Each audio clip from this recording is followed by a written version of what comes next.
Hermanos, cuando hablamos de la evangelización, tendemos a pensar en evangelistas famosos como Billy Graham o Luis Palau, o pensamos en cruzadas o campañas, reuniones especiales en que se invita a un predicador que viene y predica un sermón bien emocionante y luego llama a la gente al altar.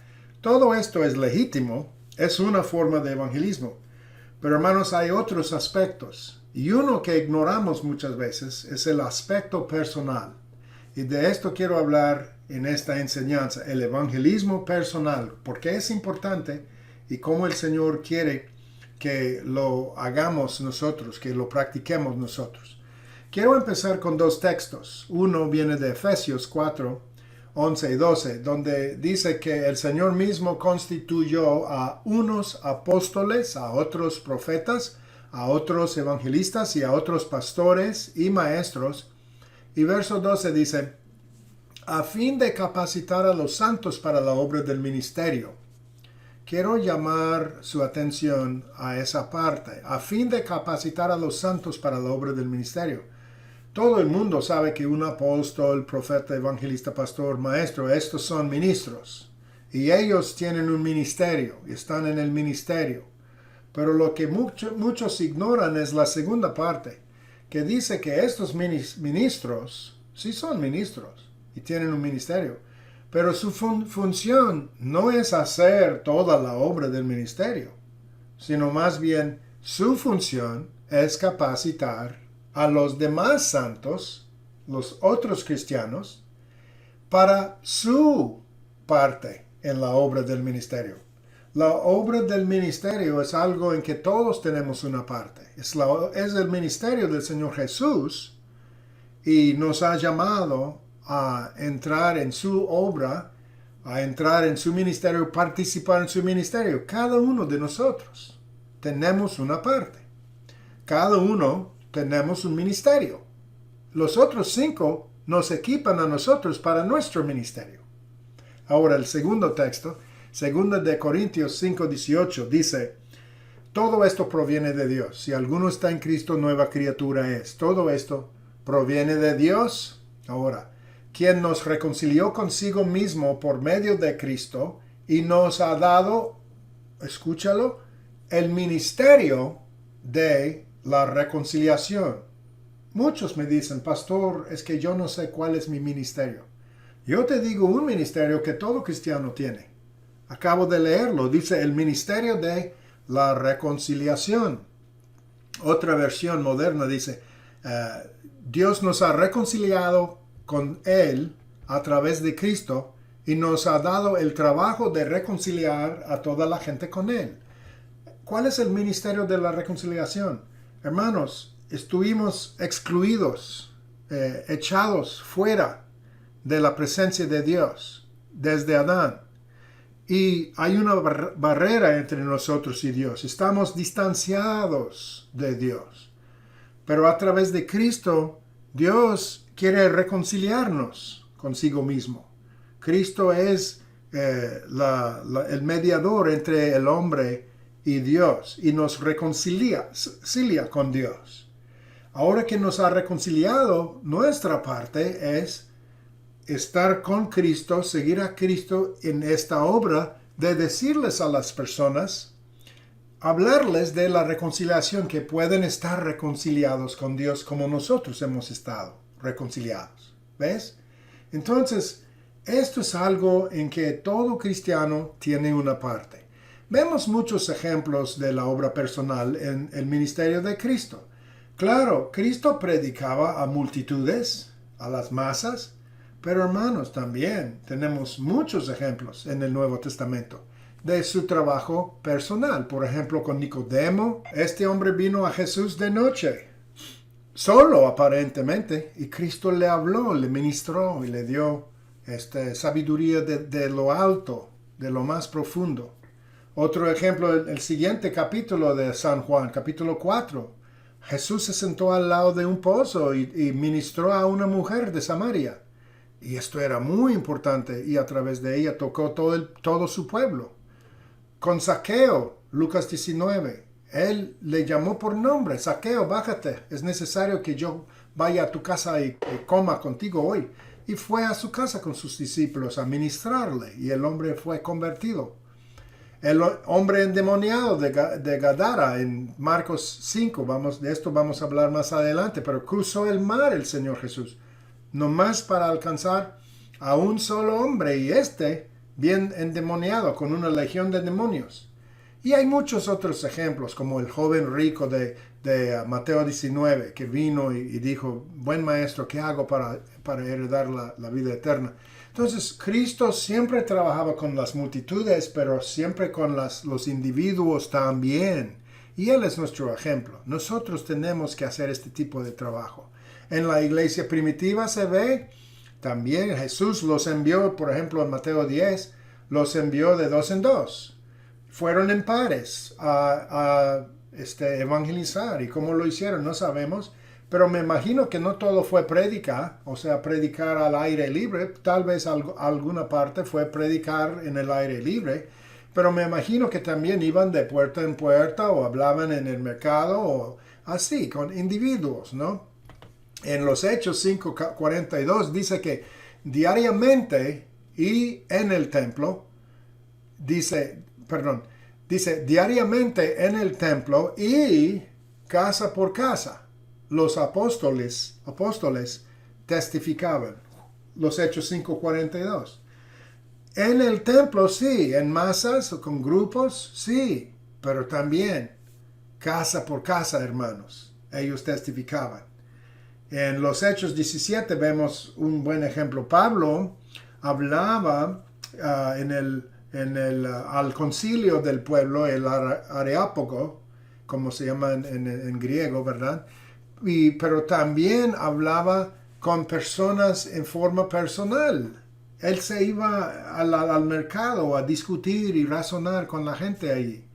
Tenemos un ejemplo de que en la cárcel una vez, cuando él fue preso durante un tiempo, él ganó a un hombre cuyo nombre era Onésimo, y Onésimo, pues Pablo refirió a Onésimo en su carta a Filemón. Él alcanzó a uno, ¿verdad? No solo a grupos, sino a individuos. Vemos el ejemplo de Felipe con el eunuco etíope en los Hechos 8. Felipe estaba predicando a grupos, a masas, y el Señor estaba haciendo maravillas. Pero luego el Señor le dijo: vete al camino que va a Gaza. Y entonces él dejó la multitud para obedecerle al Señor, para ir y hablar con un individuo. Y era muy importante tratar con este individuo. Vemos pues Esteban en los Hechos 6, y él andaba en las calles testificando, orando por la gente y todo eso. Y dice en los Hechos 2:47 que el Señor añadía cada día a la iglesia. Yo sugiero, hermanos, que el Señor no podría haber añadido día a día a la iglesia solo por medio de evangelistas. No, esto no pudo haber ocurrido sin el trabajo personal. Entonces vemos muchos ejemplos en el Nuevo Testamento del evangelismo como estilo de vida y del evangelismo en forma personal. Ahora, ¿por qué es importante el evangelismo personal? ¿Cuál es la necesidad de esto? Fíjense, hermanos, Cristo es un individuo, ¿verdad? Es una persona. Y la vida cristiana consiste en una relación personal con una persona, la persona Jesucristo, ¿verdad? Es una relación personal. Entonces se requieren relaciones personales para introducir a la gente a Cristo. Cada persona en este mundo es un individuo único. Somos como los copos de la nieve, ¿verdad? Únicos. Y por eso cada uno necesita un trato personal. Además, hay veces si hablas con un grupo, la palabra no penetra tanto como cuando hablas en forma personal. Hay gente que en un grupo ponen su máscara y no aceptan. Pero si le hablas en forma personal, se abre y es más efectivo así, de esta manera. Y si todos los cristianos, todos los santos participan en la obra de la reconciliación, el ministerio de reconciliación, lo que pasa es que más del cuerpo de Cristo está activo y está funcionando en números más grandes, ¿verdad? Y podemos decirlo así, que la sal, que somos la sal de la tierra, ¿verdad? Y no sirve de nada la sal si se queda en el salero, ¿verdad? No, hay que sacudirlo, hay que esparcirlo, o como dicen, despolvear o algo así. La sal tiene que estar sacudida de su salero y para dar sabor a la comida. Y nosotros, como la sal de la tierra, el Señor quiere sacudirnos y quiere que estemos ahí en el mundo, en la sociedad, hablándoles a las personas. De esta manera, hermanos, ¿saben qué? Ningún gobierno es capaz de parar la obra de la reconciliación cuando se hace en forma personal. En China, el gobierno puede cerrar las iglesias, pero los hermanos trabajan en forma personal y ningún gobierno es capaz de parar la obra así. La verdad es, hermanos, que este trabajo personal es esencial. No hay otra manera de alcanzar al mundo. No hay otra manera. Numéricamente, si solo hablamos de los números, no es posible alcanzar al mundo solo con evangelistas y grupos grandes. No, todo el cuerpo de Dios tiene que estar activo y todos los miembros tienen que ir y tratar con las personas con que tienen influencia, ¿verdad? Hermanos, fíjense, muchas veces nosotros como cristianos esperamos que los no cristianos, los inconversos vengan a nosotros, que vengan a la iglesia.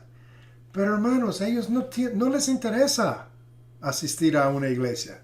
No podemos simplemente quedarnos dentro de la iglesia y esperarlos. Esto sería como pescar y pescar dentro de la casa. Tú no puedes pescar en tu casa, tienes que ir al lago, al río, al océano, donde están los peces. Y nosotros como cristianos tenemos que ir donde están los inconversos para hablarles. Ahora, espero que esto sea claro. Pero quiero tratar con dos aspectos de esta obra, de este trabajo personal. El primer aspecto es lo que más se conoce, el evangelismo planeado. O sea, la idea, yo muchas veces he enseñado en iglesias y luego llevo el grupo afuera a evangelizar en la calle o de casa en casa o en el parque o algo así. Cristo hizo esto, Él envió equipos de dos en dos, él planeó, o sea, organizó una actividad. Y Él dice al final de cada evangelio, id por todo el mundo y predicar el evangelio. En otras palabras, hagan sus planes y háganlo, sálganse y háganlo, evangelicen, hazlo, es tu trabajo, ¿no? Y si ellos hubieran quedado en Jerusalén, hermanos, no tendríamos iglesias a través del mundo, no tendríamos una iglesia, un cuerpo de Cristo que es global como ahora. Y además, probablemente la iglesia de Jerusalén misma hubiera muerto, porque si tú no haces la obra, mueres. La bendición de Dios no fluye si nosotros no nos ponemos activos. Hay necesidad de planearlo. Una vez un pastor famoso, Juan Carlos Los Ortiz, de Argentina, compartió cómo él conoció un ejecutivo de Coca-Cola, la empresa Coca-Cola, y dijo, ¿cómo es posible que ustedes tienen Coca-Cola en todo el mundo, en China, en la India, en Sudamérica, en Estados Unidos, donde quiera hay Coca-Cola, aún en la selva, con los indígenas? Y el hombre dijo, bueno, es simple, es fácil. Lo planeamos, dijo este ejecutivo de Coca-Cola. Dijo, lo planeamos. Hermanos, si ellos planean, ¿cuánto más nosotros debemos, verdad? Dice Proverbios 11:30 que el que es sabio gana almas. Entonces, si somos sabios, debemos hacer un plan. Me gusta el ejemplo de William Carey, lo que lo llaman el padre de misiones. William Carey en los años, en el siglo XVIII, se puso a pensar y dijo a los líderes de su denominación, dijo, ¿qué estamos haciendo para alcanzar a los inconversos del mundo? Las naciones, otras tribus y todo eso. Y le dijeron, hombre, siéntate, si Dios quiere, Él es capaz de alcanzarlos.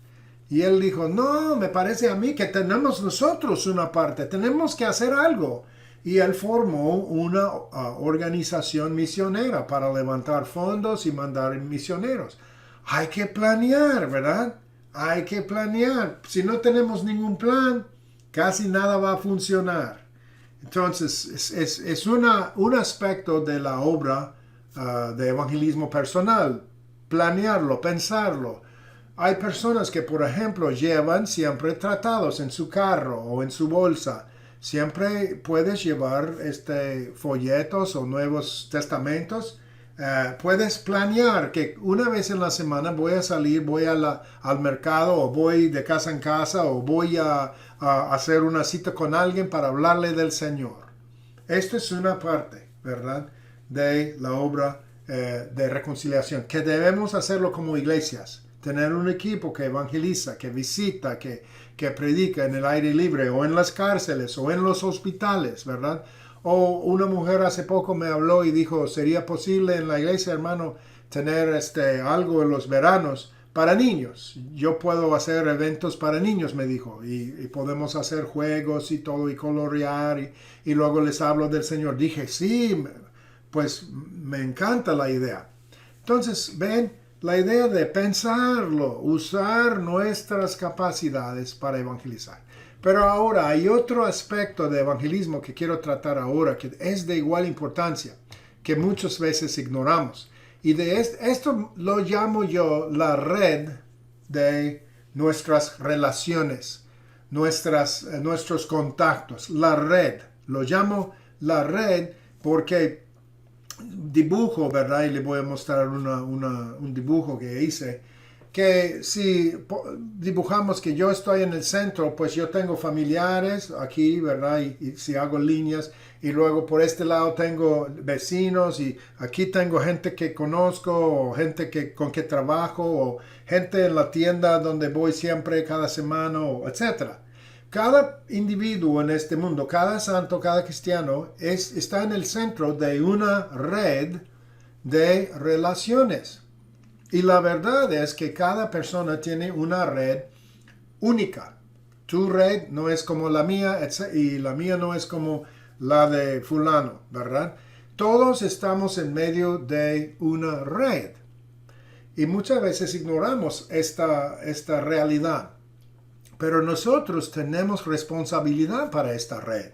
Y Dios quiere que reflexionemos, que oremos y que actuemos para alcanzar a las personas de esta red. Fíjense, piensen un momento. Esta mujer samaritana que mencionó hace poco, Jesús la alcanzó al lado del pozo. Pero fíjense, después ella se fue del pozo, se fue al pueblo, dejó su cántaro y se fue al pueblo y les habló a todas las personas, a los hombres mayormente, de lo que Cristo le acaba de decir, que era el Mesías. Ella testificó y como resultado todo el pueblo salieron de sus casas, del centro y todo, y se fueron al pozo para escucharlo ellos mismos. Y como resultado, todo este pueblo fue alcanzado por Cristo, pero a través, no de su acción directa, sino a través de esta mujer. Él nomás evangelizó a la mujer y luego la mujer tenía la red, los contactos, ¿verdad? Y ella fue y les habló y los alcanzó para el Señor. Mencioné también el endemoniado de Gadara en Marcos 5 también. Fíjese, esta historia es muy interesante. Jesús cruzó el mar nomás para ministrarle a este hombre endemoniado, loco, ¿verdad? Un terror para la comunidad. Y una vez que lo alcanzó, pues el pueblo vino a decirle al Señor que se fuera de su área. ¿Por qué? No se sabe exactamente, pero recuerdan que cuando él echó fuera los demonios de este hombre, los demonios pidieron permiso para entrar en cerros y se fueron al mar y se ahorcaron, se ahorcaron, yo creo, se dice en español, en el mar. Entonces, yo calculé una vez el valor de estos marranos era como de $400,000, hermanos, en el dinero de hoy. Y tal vez por la pérdida de su ganancia, se ofendieron, pero le dijeron a Jesús, por favor, vete de aquí, no te queremos aquí. Y entonces Jesús mismo no pudo hablarles del reino de Dios y se fue. Y es algo que debemos aprender. Cuando la gente no acepta, es mejor dejarlos, no tratar de obligarlos o forzarlos. No, esto no sirve. Mejor irnos. Él se fue. Pero el Señor es tan sabio. Él dejó a este hombre que antes era endemoniado, pero ya estaba librado. Y el Señor le dijo, ve y diles las grandes cosas que el Señor ha hecho por ti. Entonces este hombre fue con este mismo pueblo que había rechazado a Jesús y les habló del Señor. El Señor usó a él cuando él mismo, el Señor Jesucristo mismo, no pudo. ¿Sí? Qué bonito ejemplo, ¿no? El trabajo personal es tan importante. Muchas veces una persona puede entrar donde otro no. Por ejemplo, yo soy un pastor. Hay gente que no quiere hablar con un pastor, o que se pone a la defensiva cuando un pastor o un ministro trata de hablarles. Pero tal vez te escuchan a ti o a otra persona, ¿verdad? Dios nos usa como individuos para entrar, ¿sí? Y cada uno de nosotros tenemos esta red de relaciones. Y la pregunta es, hermanos, si tú no los alcanzas, ¿quién los alcanzará? Tenemos que darnos cuenta, tenemos que hacernos responsables para la red de relaciones. Tu hermano, tu papá, tu mamá, tus familiares, tus seres queridos, tus vecinos, la gente con que trabajas. ¿Quién va a alcanzarlos sino tú? ¿Sí? Entonces es un aspecto de la obra personal que Dios quiere que veamos y que tomemos en serio. Ahora, ¿cómo respondemos a esta verdad? ¿Ok? Les voy a dar algunas sugerencias. Primero, tenemos que vivir una vida santa. Nuestro testimonio es importante. Si no vivimos de acuerdo con nuestro testimonio, con lo que predicamos, entonces esto obstaculiza y no vamos a tener éxito. Tenemos que caminar, como decimos, de acuerdo con lo que decimos. ¿Sí? Vivir una vida santa, número 1. Número 2, lo que podemos hacer es orar, interceder. Hermanos, la intercesión vale mucho. La intercesión, cuando yo no sé cómo hablar con esta gente en mi red, puedo orar por ellos. Dios puede trabajar a través de mis oraciones para abrir sus corazones. Él puede darme a mí la oportunidad de hablarles si yo oro, si estoy orando. O si no, tal vez Dios trae a otra persona para hablarles. Dios es el Señor de la cosecha. Él sabe dónde están sus siervos, ¿verdad? Sus embajadores. Y puede traer una persona exactamente del mismo tipo, de la misma historia, etcétera, para poder alcanzar a esta persona. Entonces, hay que orar por oportunidades de hablarles, orar que Dios abra sus corazones, su entendimiento, que Dios obre en sus vidas a través de las circunstancias para que estén más abiertos, etc. Número 2. Ahora, número 3. Si quieres ministrar y trabajar en esta red de relaciones, tienes que estar preparado.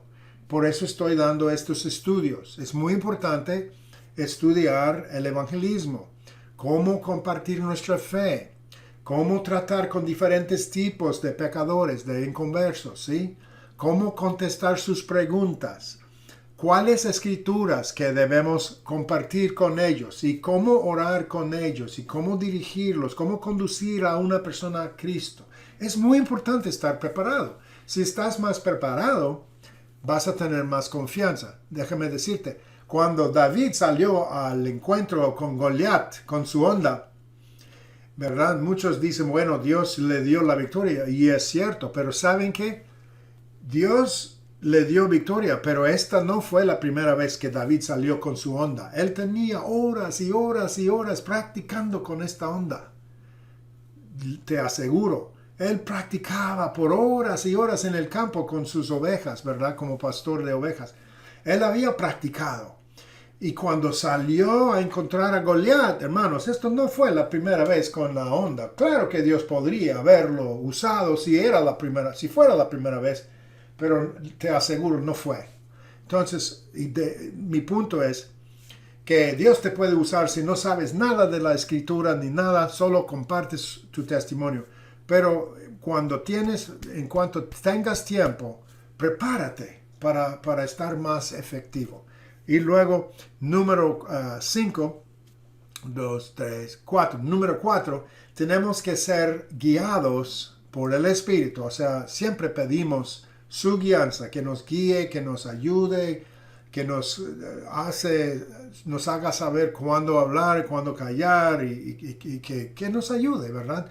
El Espíritu conoce el corazón de esta persona y su necesidad y nos puede guiar si oramos y dependemos. Jesús siempre dependía del Espíritu Santo y nosotros tenemos que aprender esto también. Y el último punto aquí es, tenemos que estar listos, estar alertas para lo que se llaman citas divinas. ¿Saben qué es una cita divina? Una cita divina es una oportunidad que Dios nos da y nos damos cuenta luego que todo fue preparado de Dios. Un ejemplo de la Biblia es el ejemplo del eunuco etíope. Y Dios le dijo a Felipe que fuera al camino a Gaza, se fue y encontró un carro, y este hombre de Etiopía ahí, en este carro, uno de estos carros, ¿verdad? Como los egipcios tienen, y él andaba y estaba leyendo el profeta Isaías. Imagínense. Esta fue una cita divina, porque Felipe se acerca y dice, ¿entiendes lo que estás leyendo? Y dice, ¿cómo puedo? A menos que alguien me explique.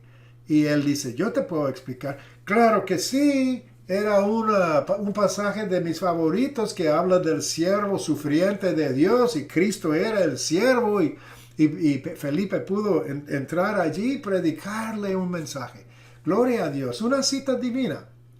Y hermanos, muchas veces en nuestras vidas, si estamos nomás orando y alertas, Dios va a traer gente y van a sentarse a tu lado en un avión, por ejemplo. Yo he hablado con personas en aviones muchas veces y el Señor abre la conversación y comparto el Evangelio y la persona es tocada. Y es algo bonito cuando Dios nos da citas divinas, pero tenemos que estar alertas. Si no, a veces nos abre una puerta y por no prestar atención ni siquiera entramos, vamos y ignoramos y luego después decimos, ¿qué hice? No dije nada.